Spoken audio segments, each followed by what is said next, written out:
سيد الأنبياء والمرسلين وعلى آله وأصحابه أجمعين.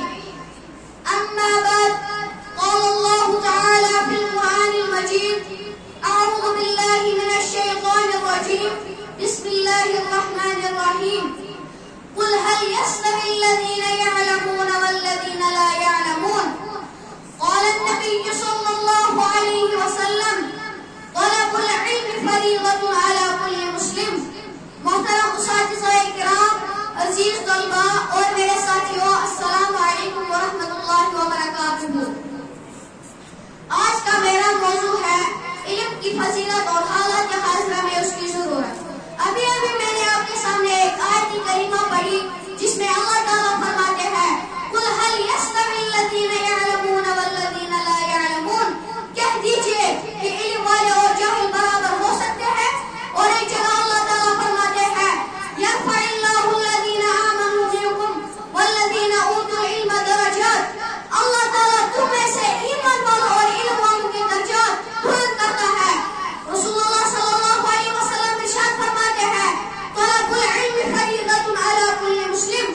علم حاصل کرنا مسلمان مرد و عورت پر فرض ہے.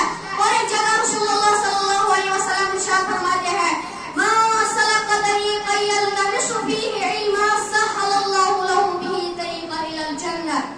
جو علم حاصل کرنے کے لیے کسی راہ پر چلے، اللہ تعالیٰ اس کی وجہ سے اس کے لیے جنت کی راہ آسان فرما دیتا ہے. علم دو طرح کا ہے: علم دین، علم دنیا. علم دین قرآن، حدیث، فقہ، سیرت، ہدایت کا ذریعہ، نجات کا راستہ. علم دنیا طب، انجینئرنگ، سائنس، ٹیکنالوجی، امت کی ترقی، خود کفالت. اسلام دونوں علوم میں علم بردار ہے. حالات حاضرہ میں علم کی ضرورت. محترم سامعین کرام، امت کی مسلمہ زوال کا شکار ہے کیونکہ تعلیم سے دور ہے. دنیا کی ترقی یا فتح قومیں علم میں آگے ہے.